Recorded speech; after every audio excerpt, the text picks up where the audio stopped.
Today on the HerPaperRoute podcast, we have Debbie Gartner coming to join us. Debbie is known as the Flooring Girl, and she runs a successful hardwood flooring business. But it is her blog that gets over 500,000 monthly page views, earning her over $20,000 per month. And this is all thanks to her SEO strategies that she is becoming really well known for in the blogging community.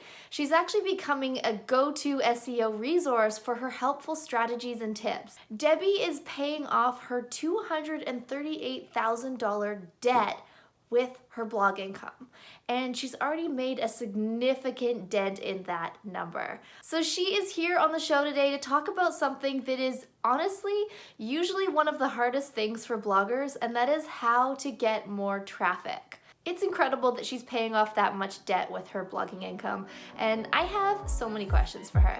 So let's get started. You're listening to the HerPaperRoute podcast, a show all about money and entrepreneurship. We know that as your own boss, you can deliver your unique message and make more paper. You just need a plan. Here's your host, Chelsea Clark. Welcome to the show, Debbie. Thank you. Glad to be here. Well, thank you for being here. I'm really excited to get to chat with you today because, first off, getting 500,000 monthly page views is incredible. So please tell us how you are making that happen. Sure. So my name is Debbie Gartner, and I'm known online and offline as the Flooring Girl. So I started out just having my own local flooring business where we did hardwood flooring, carpeting, sanding, and refinishing. And I was simply looking for a way for people to remember my name, especially realtors. So I wanted a catchy name, and I wanted to try to figure out how to leverage the internet to really grow my business. So I'd heard about blogging and just kind of dove right in, but it wasn't about making money. I did not know that I could even make money doing this online. It was simply, how do I find local customers? So that's really how I got started. And I just wrote about articles for my local customers. And basically I shouldn't say very quickly, but I guess I wasn't paying attention to my page views, and I got a lot of them just from using SEO techniques. So it's maybe around 150,000 page views a month or something like that. But like I said, I wasn't making money off of it. It was just trying to find local customers. So I would get about 5 appointments a week from local customers with them just finding me online. So that's how I really got started initially. And then do you want me to talk about my big transition point? Yes, please. Okay, so around 3 years ago, my life just changed all of a sudden and kind of unexpectedly. And I'm not allowed to go into the details because of a non-compete that I signed. But basically, I had to close down my business, and I was not allowed to do flooring for 2 years due to a non-compete that I must have signed 9 to 10 years ago. I found myself in a huge amount of debt. I was actually $238,000 in debt, and all of a sudden without a means of income. And I live in a very high cost of living area. I'm right outside New York City, so it's expensive. And I had to try to figure out how not to lose my home and how to make money and close this gap I had in this huge amount of debt. So it was really hard, and I'm not going to pretend that it was easy because it wasn't. So I quickly figured out how much debt I actually had, and then I quickly forgot a big chunk of it on purpose because it was just too overwhelming. Like, it's like you might as well give up, you know? So I said, okay, I've got $68,000 of immediate debt, and that's going to be my first goal. And I'm going to try to forget the other stuff because it'll be more manageable that way. And at least I had up until August 2022 to pay that off. So I just, chunked it out. And then I panicked, okay, and I cried every day while trying to figure out what to do and working with the lawyers and signing agreements and this and that. So anyway, I thought maybe I can monetize my blog. At least I believe that I can, but I knew that it would take a while. Even though I've been blogging for a while, I just knew from reading so much that was the case. So I basically took on 2 part-time jobs. I blogged for some local businesses and did SEO for them since I knew how to do that. And then, so basically freelancing work. And then I also did painting part time. So I worked with a local painter. I basically begged him to take me on and just pay me commission only. So he'd only be paying me on the jobs that I closed. So I did that. And in parallel, I just try to figure out how to monetize my blogs. Wow. So when you're taking on extra jobs and you're trying to make it work and you're trying to now monetize a blog at the same time, what are you focusing on to be able to manage it all with that limited time and that crunch of having that debt over your head?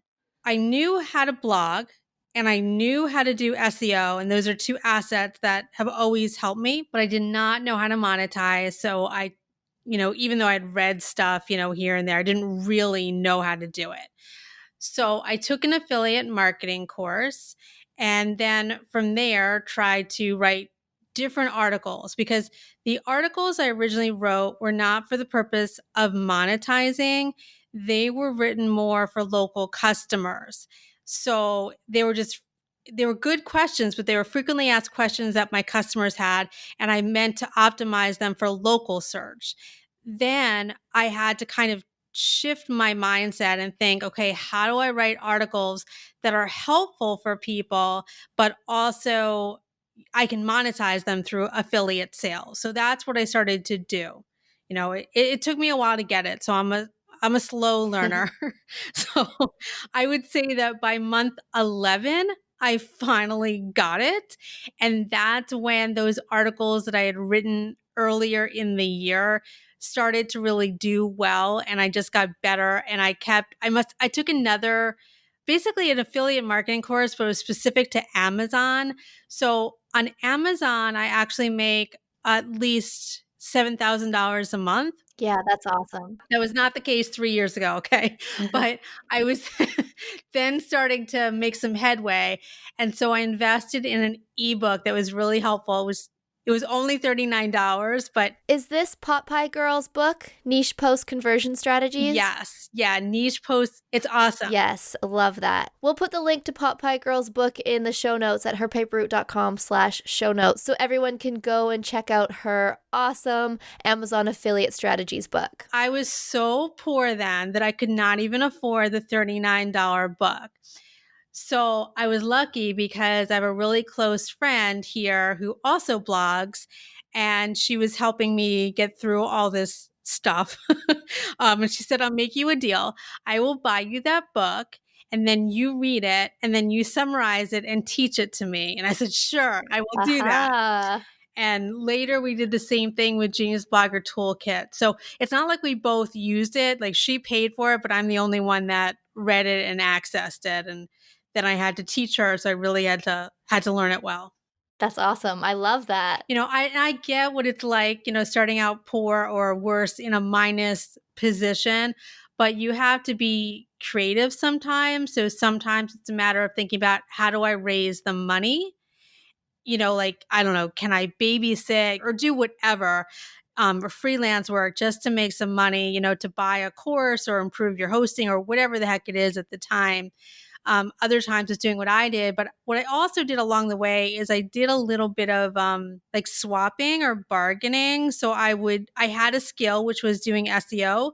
So a couple of times I basically traded. So someone would give me access to their course and then I would teach them SEO over the phone, and we both won in that situation. But when you're desperate, you have to take desperate measures, and I certainly was, and for a long time too. So it wasn't like I just did this and now a few months later I'm good to go.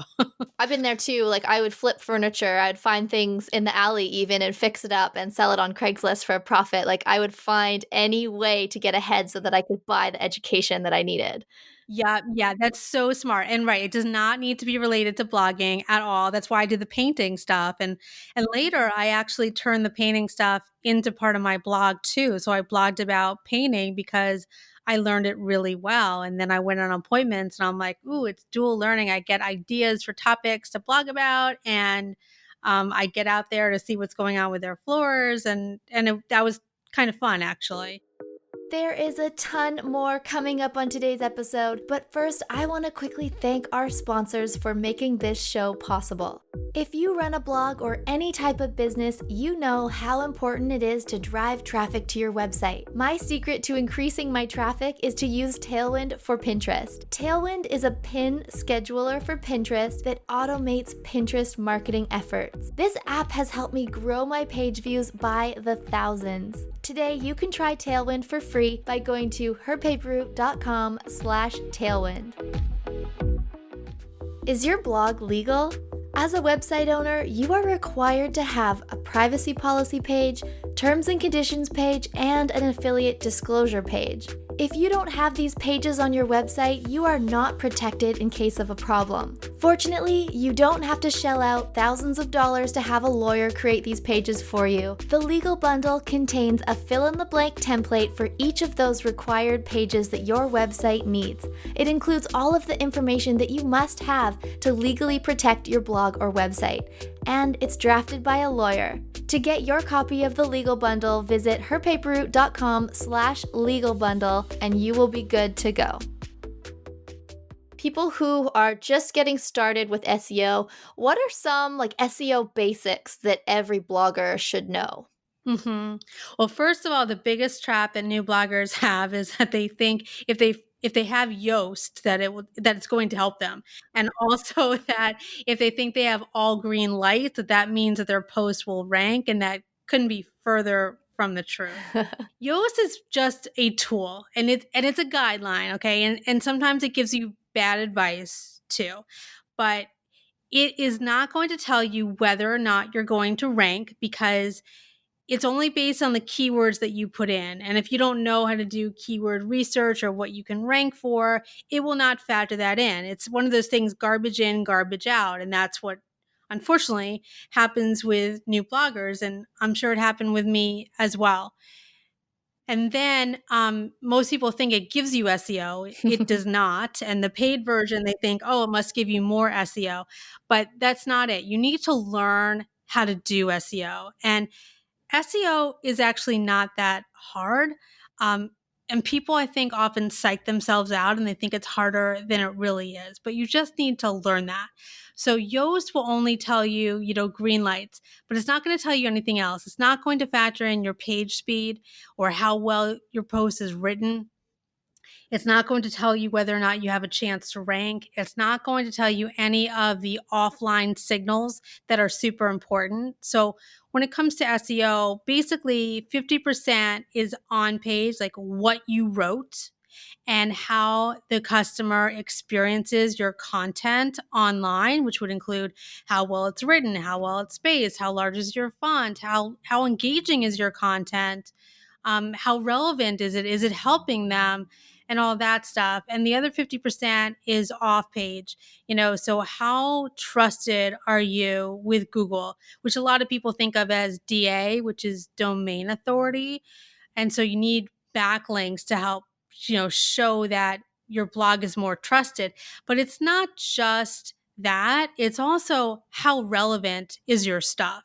So if I'm writing about flooring and I'm constantly writing about flooring and all the aspects, Google knows that I'm a flooring expert because I am, and it's not like I'm just, a good content writer. And in fact, by the way, English is my worst subject in school and I always hated writing. But I know flooring and I know it well. And that comes across in everything that I write about. I know the right questions to write about because I've had thousands of customer appointments and I know what I'm doing. But if I'm writing on lots of different topics, I'm basically not an expert in Google's eyes. I'm, know a little bit of everything, but I'm a master of nothing, jack of all trades, master of none, essentially. So you need to factor that in as well. And new bloggers need to realize SEO takes time. So, Google is essentially going to put your site in a sandbox, probably for your first 6 months or so. That doesn't mean that you don't focus on SEO. It just means that you need to be patient, because I started doing SEO from day one because when I started in 2011, that's all there was, and that's all that I knew. Pinterest did not exist. So as soon as I got to, I think it was 5.5 months, Yeah, that's my great. blog started to take off because of all the work I had done. And you basically need to learn and practice and do and, just keep going at it. But at the same time, be patient, if that makes sense. Um, so that those I would say are some of the basics you need to know. Um, yeah, and there Mhm. are probably some other ones that are very obvious right now. Oh yeah, this whole term of long tail search. So if you try to go after keywords or topics that are basically too broad and too popular, you won't do well. Like if I tried to rank at the beginning for hardwood flooring, it's like, forget it. You know, everyone and his brother wants to rank for hardwood flooring. But if someone's typing hardwood flooring into Google, like, what is it that they want? Do they want a local flooring store? Do they want to see why hardwood flooring is important or preferred? Do they want to know, Mhm. which species are best? Like, there are 50 million questions that could apply to. So don't do that. Be more specific in the blog topic. So I would write things like, you know, um, oil versus water based polyurethane, which is better for hardwood floors. I mean, that might not have been the exact title of the article, but those are very specific questions that people who are about to get their floors sanded and refinished. So basically, you want to figure out what are those user intent questions when people are closest to buying or purchasing, whatever your definition of buying or conversion is. In my case back then, my conversion was I wanted an appointment. So if someone was asking the question about oil versus water based poly, they basically had two estimates already. One from a flooring guy, I'll say, who told them to use um, water based poly, and the other guy contradicted him and said use oil, basically the opposite. So they're confused. And so they type in the question into Google and then they find my blog. And then if they lived here locally, then they would call me and they would trust me because, first of all, I answered the question there very thoroughly. And I also differentiated myself by being a girl. So that's what I was looking for. But you have to think about your user intent. What is it that you want? Like, who are you trying to find and at what stage? If the answer is you want them to buy, I don't know, product ABC on Amazon or buy course, XYZ by this person, think about someone who is about to do that. What are their questions? What is it that they're looking for? And get into their head and write an article about that. Yes. And then just be specific. I'd rather you do more specific questions because there's less competition on all those and higher user intent. So I would just do very specific things like, dark versus hardwood floors, which is better. I wrote about gray hardwood floors because back in 2013, all the customers that were asking me about gray hardwood floors at that point in time, they were high-end customers. And a lot of them did not do gray hardwood floors, but they were the ones asking the questions because they were more on trend. Now you see gray hardwood or gray floors of all sorts everywhere, but it was a way to differentiate who did I want, because I, of course, would prefer to have higher end customers because you know what? They have larger houses and Mhm. more floors and more ability to spend so they can do larger jobs. So just think about what are you going for in a post and think backwards essentially. Does that make sense? Yeah, that's so smart. People often look at Google keyword tool and they think, okay, well, this gets tons of searches, so I'm going to try to rank for this. But it's like two words and it's everybody's trying to rank for that. So if you can kind of like narrow it down, you have a better chance. What is the person actually asking? What is the reason that they are typing a question into Google? Exactly, exactly. And there's 2 points there. One is less competition and being more specific, and the other is user intent because if I if I want them to buy something, I want to think what is it that they're going to buy? Rather than just ranking for a heavy or high volume keyword, because even if I did get there, which we just discussed, you're not going to get there, but even if you did, you're only going to make money on the ad revenue. It's Mm-hmm. about prioritizing your time.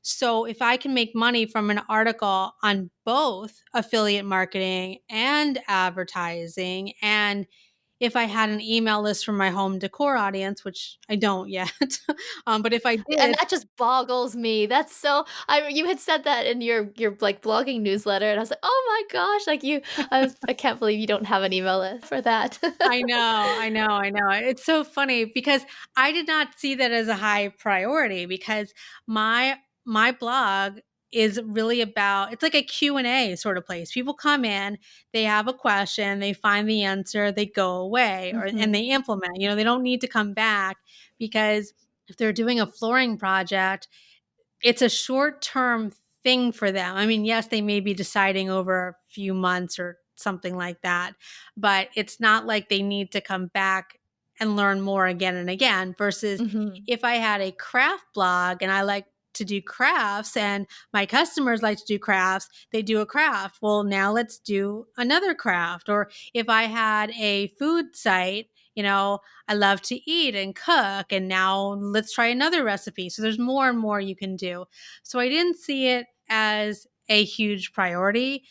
And especially because the SEO was such a better use of my time.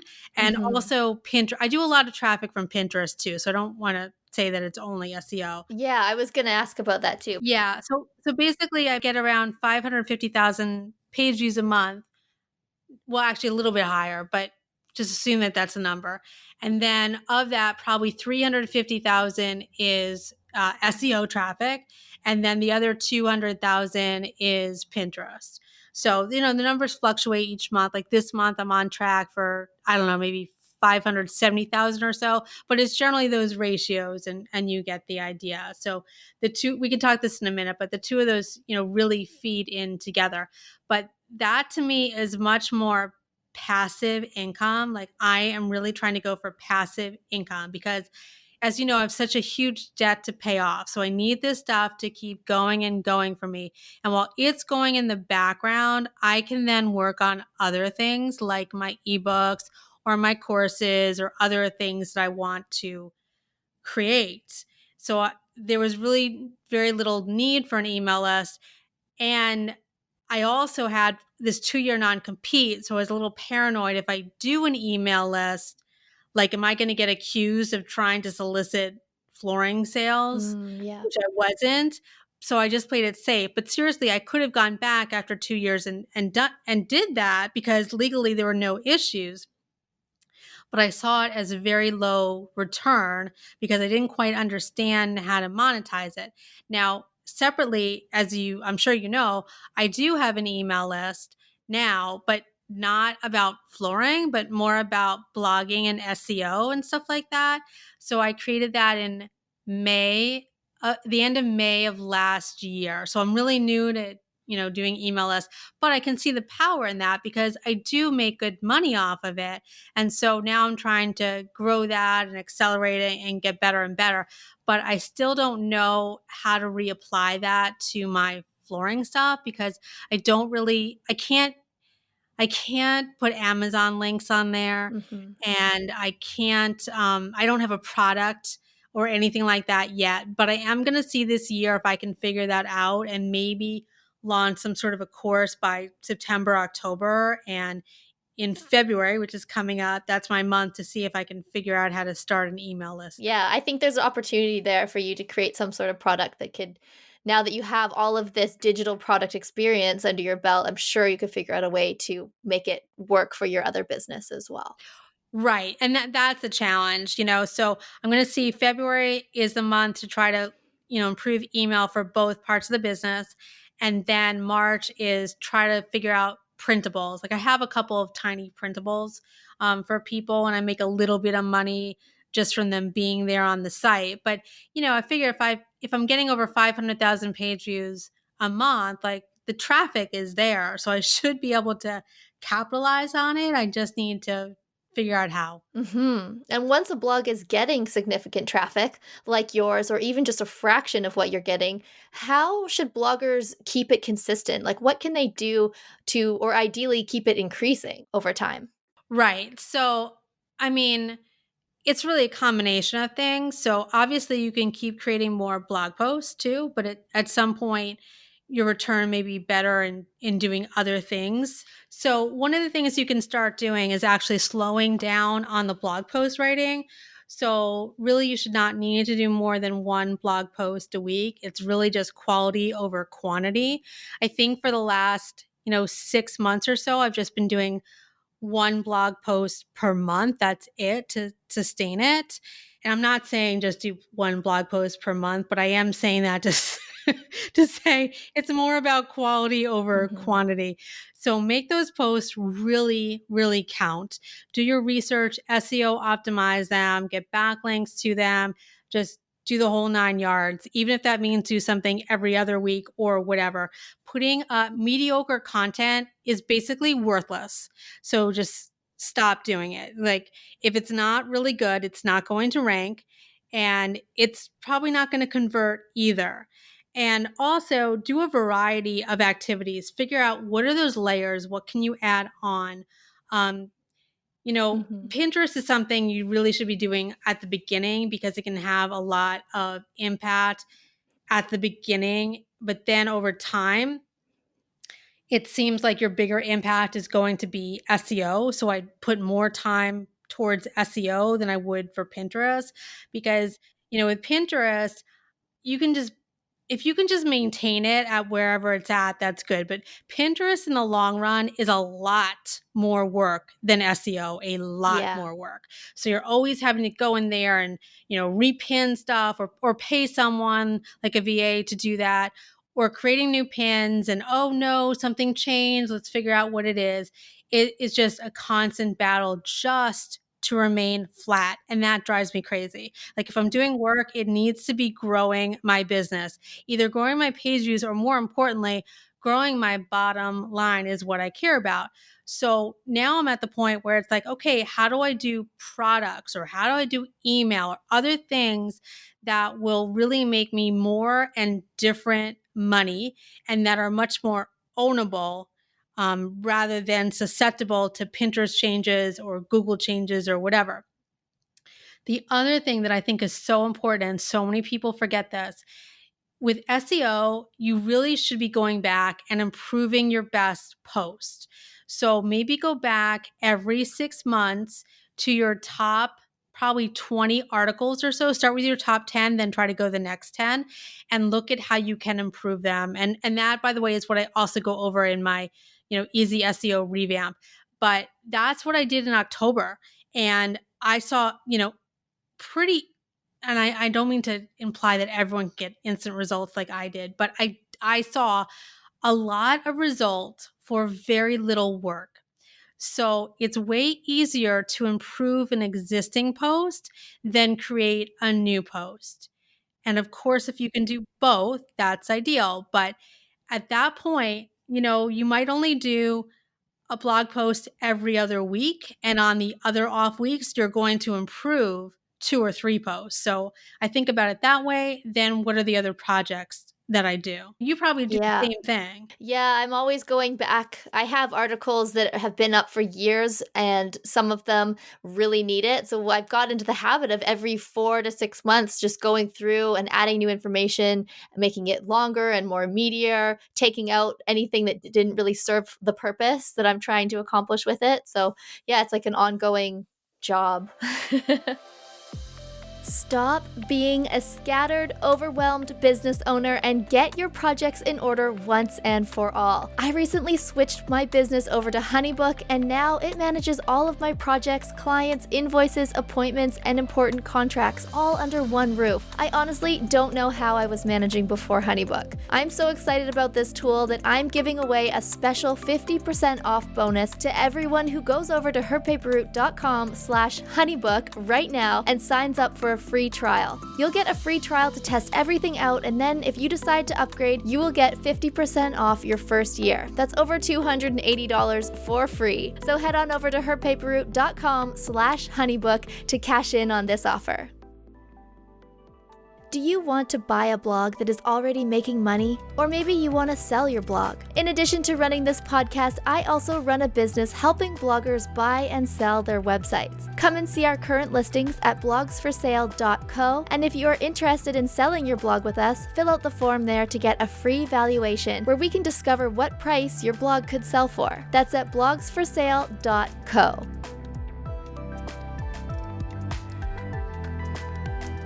When did you realize that you were onto something with your blog? Like you said, about 11 months in, it started making a bit of money. When were you like, ding, oh, this is it. I can make this really work. Okay, so I always knew that I could make a blog work. I shouldn't say always, but within a year, a long time ago when I started my blog in 2011, within a year, I knew that the blog was viable. I just didn't know if I could make money from it. And then fast forward, when I needed to make money, I was very frustrated at first because I was like, I have all this traffic, but I'm still not making that much money. I was made like $1,500 a month, which for year one for a blogger monetizing, like that sounds great. But to me, it wasn't, because I needed $10,000 a month to survive. And I already had a blog that I'd worked on for years. So month 11, I started to make the turn upwards, and I got, I think I made $3,100 in profit. And I'm sure people listening are wondering how you had monetized. So where in those first months that it was turning that profit, was that ads based? Was that affiliate income? Probably the bigger chunk of that was ads. And then the second chunk of it was affiliate. 60 to 80% was ads, maybe. I mean, I do have the specifics. I just don't know the month by month. Of course, yeah. So just to be clear on that. And then as time went on, a bigger percent of it came from affiliate marketing, which now is my largest contributor. So I think right now, fast forward 3 years later, probably around 50% of my money is affiliate. And then maybe, I don't know, 25 to 30% is ads, and the other 25% or so is products. Right, digital products. So your courses and your ebooks. Right. And I knew I wanted to diversify. Like I knew that from the beginning how important that was, because this is a business and it's just like the stock market. You need to diversify your assets and then diversify the items within those assets. So I knew that going in. I also knew from something I read a while back, it was actually from Darren Rouse, where he was talking about his journey, where it was like, I think for him, the first thing was affiliate marketing. And then maybe later he added on ads, and then he added on, I don't know, whatever the different layers were. So I just call it layers. I'm constantly building on more layers. And, Amazon, which is my number one affiliate, I get worried because I have so much invested in that. And they changed their structure, their commission structure. I think it was in March, and I forget if that was March 2017, which was my first year. So I knew then like nothing is 100% stable. So you need to just diversify. So when this stuff happens, you are more in control and you have other things to fall back on. So from the very beginning, that was what I wanted to do. I wanted diversity of traffic and I wanted diversity of income streams. Yes, so important. Mm-hmm. Yeah. And as time has gone on, I've become more and more diversified. So my income has become much more stable at this point.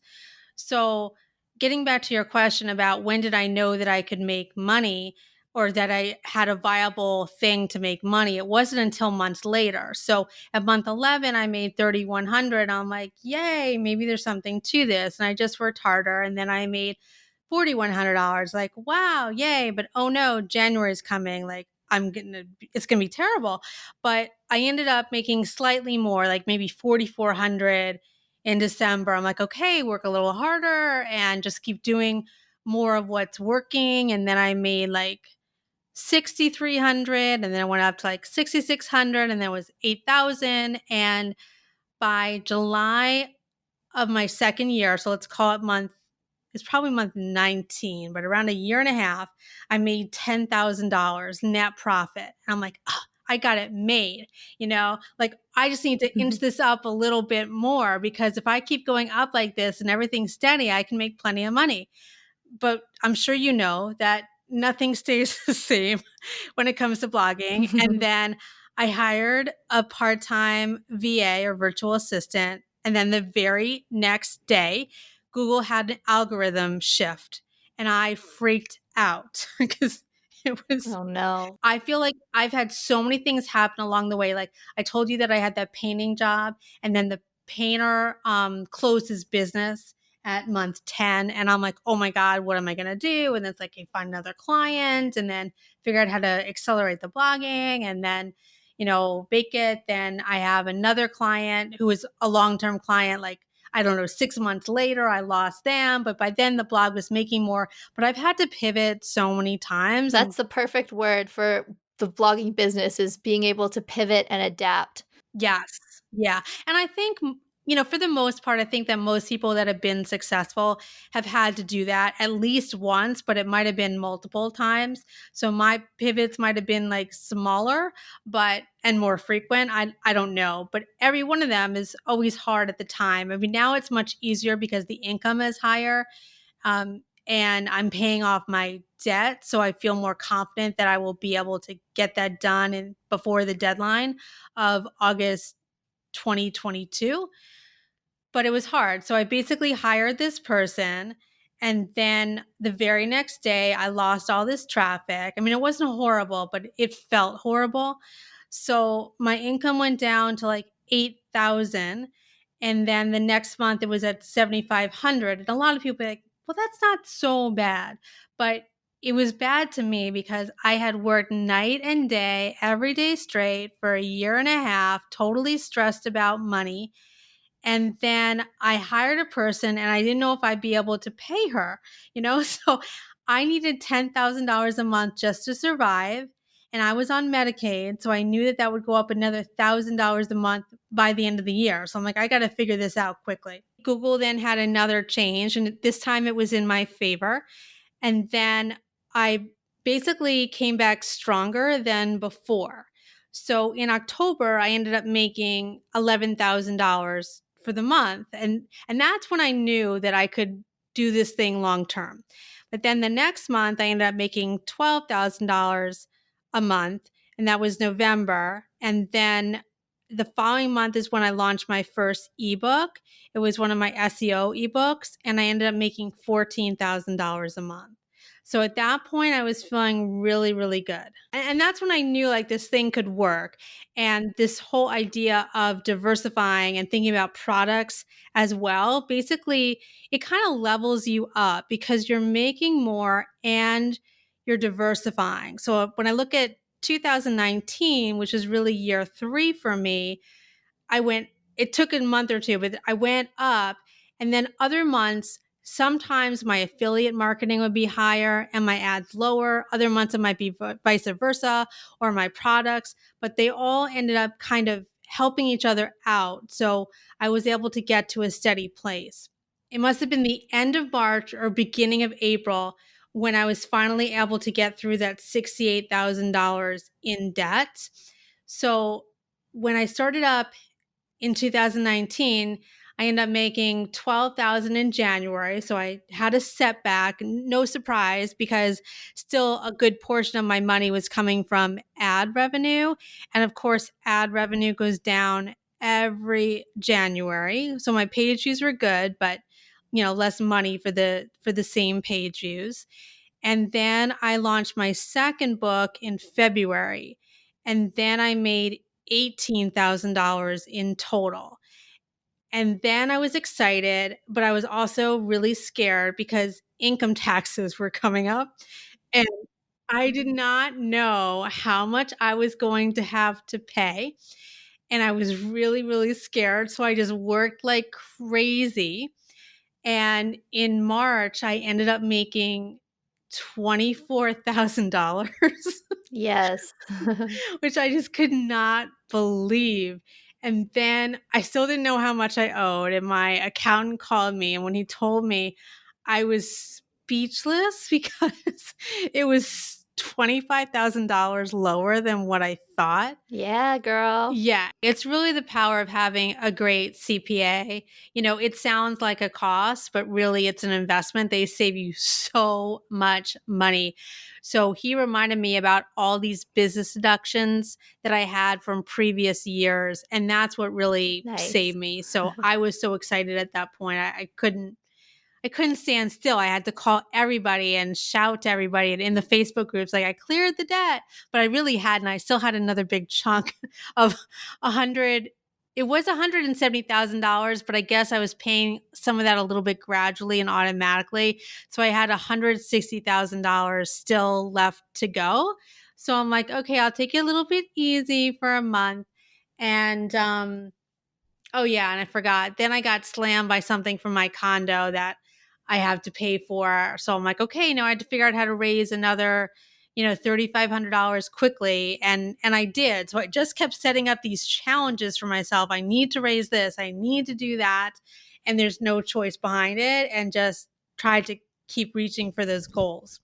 So once I hit that $24,000, I was so excited, and then that was March of last year. So now I've had 10 months in a row where it's always been over $20,000. And hopefully this will be month 11. It looks like I'm projected to be about $100 over 20,000. And that's always net profit. So I never report revenue, or let me rephrase that. Anytime I say my numbers, it's always net profit. So I always include what my costs are, because this is a business and this is real money we're talking about, and I need this money to pay down this debt. So I'm hoping that I can make it this month, and next month, February, is shorter, so that it always makes things harder. But I'm hoping I can, keep it up. Yeah, and you will. Like, it's amazing. You keep getting these sort of roadblocks and you come up with a creative way to raise that money from your creative pursuits, from your blog. Like, that is wonderful. Thank you. Thanks. And you're right. There always are roadblocks, and I believe there always will be. And I think that we just need to keep growing and learning and diversifying there. So, I had another one in October where it looked like I would have made $17,000. And I just stepped back. I think it was October 14th. And I'm like, I got to change something. And then what I did is I looked at several quick opportunities, because I had to fix it by the end of the month. So I noticed something on my ad revenue and an opportunity, because I had a whole bunch of blog posts where I was not making any or virtually any affiliate income. So I'm like, I might as well put more ads on those pages. So I did that. And then I just did a whole bunch of SEO on my existing articles. So I went and said, okay, what are my top articles that are giving me the most money? And then let's figure out how to improve my page views on there and do that from an SEO perspective. So I just did work on there. And within a week or two, it started to come up. And I forget what I ended up the month at, but I think it was around $22,000. And that was a turnaround in the middle of the month. What sort of things did you do to optimize those older posts? Like, what did you do to improve the page views and improve the sales that came from them? First of all, it was pick the ones that are already making money. So, use that as a way to prioritize what articles to work on. So not the ones just getting money from ad revenue, because ad revenue only goes so far. You can make so much more money from affiliate marketing, and it's so much more scalable. So I said, let me prioritize those.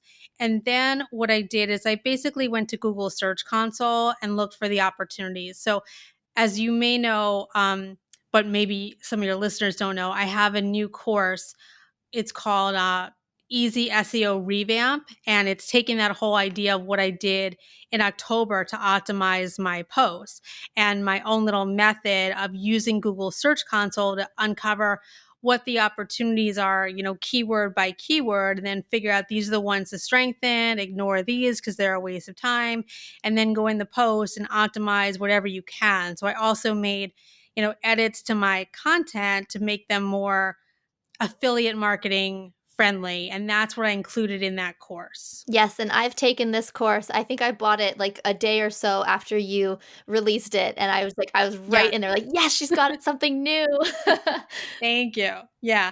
It's like doing products takes a lot out of you. And I had, launched 2 ebooks and then, fast forward, you know, over the summer in August, I got really, really sick. And I got sick for several months. It's from an autoimmune disease. I mean, I'm okay now, but I couldn't really do that much work.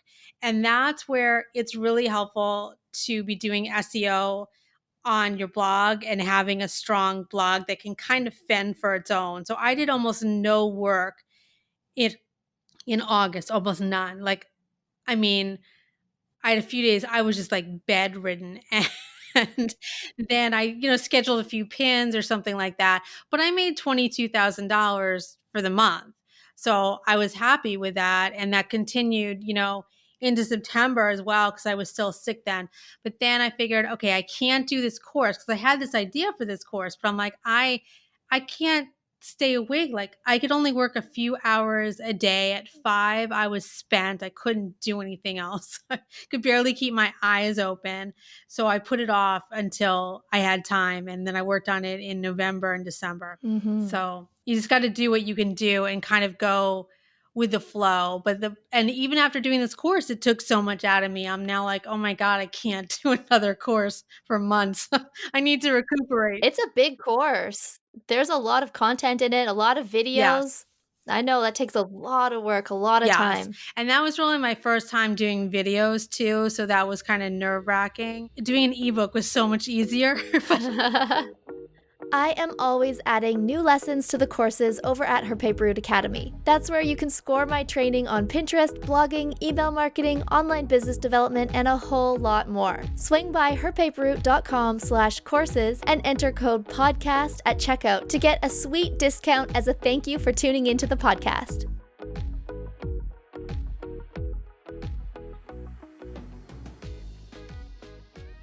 How does Pinterest play into your strategy now? Now that you have things rolling with SEO, do you still use Pinterest nowadays? yes.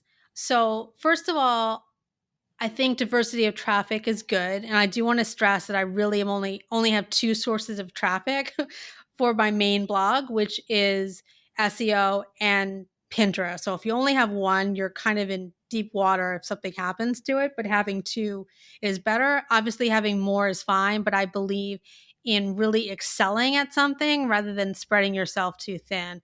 So I found Facebook, Twitter, LinkedIn, so many other things, just a complete waste of time. I mean, a lot of time, very little Mhm. return. So focus your time on what is working best. But Pinterest actually becomes synergistic with SEO once you know how to do SEO. At the beginning, they're going to be 2 separate things. But what I found is that if you write a very well optimized SEO post and then you do some pins for it on Pinterest, it can help you accelerate and maybe even amplify your results, your SEO results. So I found several times when I had pins taking off for new articles, my articles would, get onto page 1 of Google, call it 2 to 4 months sooner than it was doing before, and not all the time, but often enough, I would be on page 1 a month later. And I had some results Mhm. that were even faster than that, which, was awesome, but you really need to look at them as being synergistic. Now, if you just have a pin take off and it leads to a mediocre post and it's not SEO optimized, nothing will really happen. But if it is SEO optimized and they basically, if you have, the right consumers coming to your posts and they stay on there and it's good quality content, Google will see that. And if they stay on the page for a while, Google's going to pay attention and they're going to rank you, better and higher on page 1 than had that not happened. So I that's kind Mhm. of how I think about it. The other thing is I just think, let's just maintain some of this stuff. Like, I don't really care so much if I get more than 200,000 page views a month from Pinterest because that traffic isn't worth as much. I did an analysis a while back on how much money I was making per page view on Pinterest versus SEO. And obviously the SEO posts were making more than, each page view is worth 3 times as much as each Pinterest page view. So it's very obvious where to spend your time. And I think if I had higher paying affiliates, that ratio would be even higher. Like that could be a 10-to-1 ratio, not a 3-to-1 ratio. So I don't want to spend too much time on working my butt off on Pinterest when it's not going to make me that much more money, versus I could create a new ebook, or I could figure out how to do a course for home decor if someone will ever give me a good idea on what I should do. But you get the idea, right? Yeah. Oh, that's all such amazing advice. And we had just briefly touched on your new course, but please tell us, what is it all about and who should be enrolling in it? Sure. So the course is called Easy SEO Revamp, and it's basically how to use Google Search Console. And Google Search Console is a free tool. It is underutilized by most bloggers because most bloggers have no clue how to use it, but you have a free tool at your disposal where you can basically take your data and use that to improve your existing articles. You also can use that data to come up with new article ideas that are specific for your post that your competition cannot see. And it helps you find these new article ideas. Some of my best articles came from just doing this. And you can't find that in the keyword tools. Your competition can't find it. Only you can find it because it's your data. So I just walk people through how to do that. And you can repeat the same process again every 3 to 6 months and pick a few different posts to optimize and hopefully move them from page 2 to page 1, or bottom of page 1 to top half of page 1, et cetera, et cetera. But I would say that this is not for the beginner blogger, but more like the intermediate blogger, because it will be much more actionable once you have actual search engine traffic. For those of you who are newer to SEO, I'd recommend my SEO ebooks, which is a great starting place. The first one I have is called Easy On-Page SEO. And that is, if you're a beginner, that is the one to start with. It's really about how to write great posts for your readers and for SEO at the same time. You really need to write for both of those, certainly not just for SEO. So make sure that you're keeping your reader in mind. And it's a very easy to understand format. While I say it's for beginners, I have had intermediates and advanced bloggers and people that already know SEO tell me that they learned a lot from it as well. So don't feel like if you're not a beginner that it's not for you. But if you are a beginner, it will take you from being a beginner into your more advanced stages. So that's the first ebook. The second one is Easy Backlinks for SEO. So recall earlier, I explained that there's really 2 parts of SEO. It's on page, which is basically my first book, and then off page, which is mainly about backlinks. At least that's the main part you can influence at this point. And so you need both to do well. You need to improve your domain authority and build backlinks. And so many bloggers get confused about how to do this. Like many of them understand you should do it, but they just don't know where to start. And they think it's more difficult than it really is. So this outlines, I think I wrote in there 31 ways and places to build backlinks, but I keep updating it. And so at this point, it has more than that, but I don't even know how many at this point. And importantly, I do update it from time to time, and I keep adding in places. I have this whole section for where you can do guest posts. So it's 125 websites from bloggers like you and me, and Chelsea. I think your stuff is actually in there as well. Mhm. And so it lists all these sites and it divides them by, or organizes them by niche. So you can find bloggers that are willing to accept guest posts, so you just know where to go without having to do the extra research. That's such a good resource to have. And I have both of your books. I highly recommend them. As you know, I started out this whole journey in major debt. It was 238,000. And thanks to my blog, I've made great progress on it. I still have a ways to go, but at this point, at about 3 years later, three years and less than a month, I have closed that gap. So now I have just $88,000 in debt.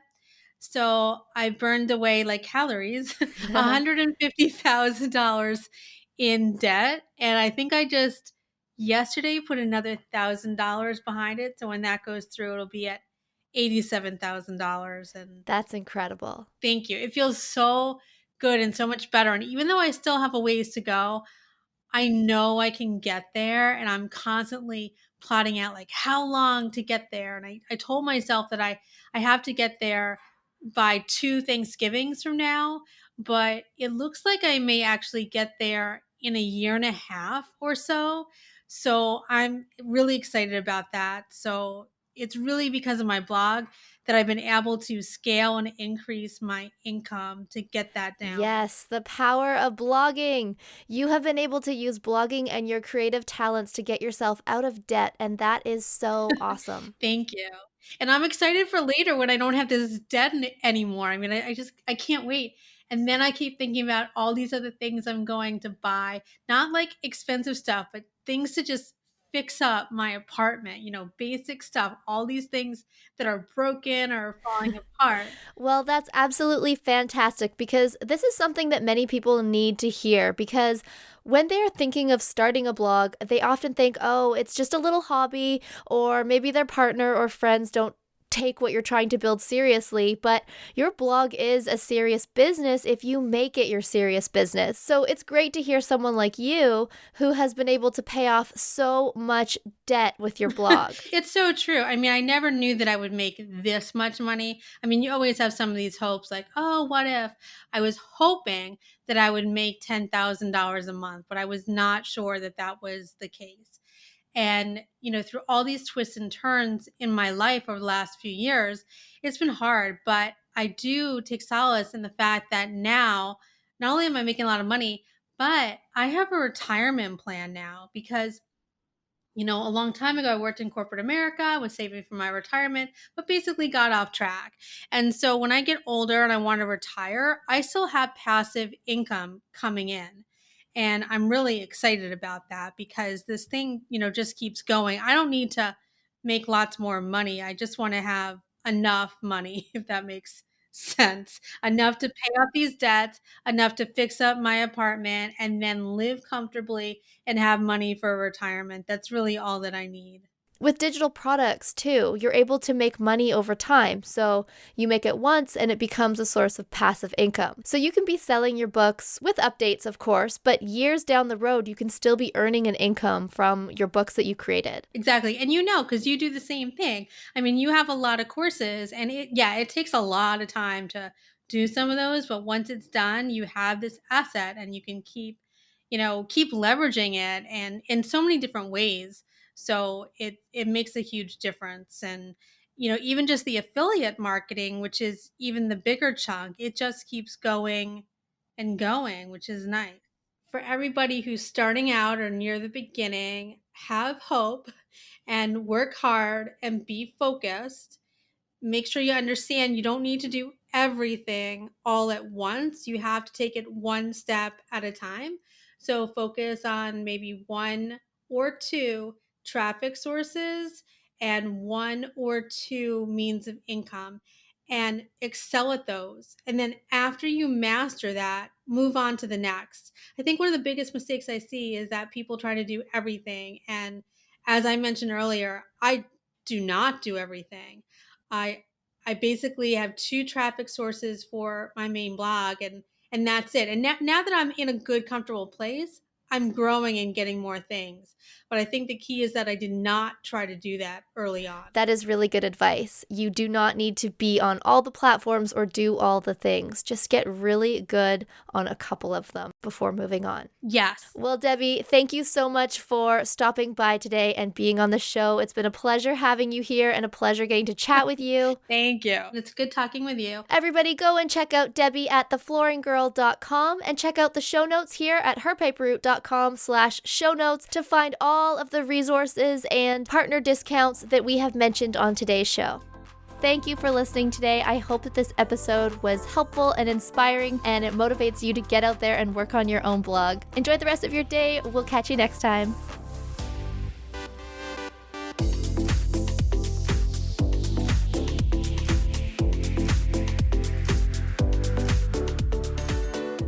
Thanks for tuning in to the HerPaperRoute podcast. We hope you found this episode helpful. If you did, please say so by leaving us a review on iTunes. And be sure to share this episode with your friends. For more entrepreneurship resources and to connect with Chelsea, swing by herpaperroute.com. Now go make something.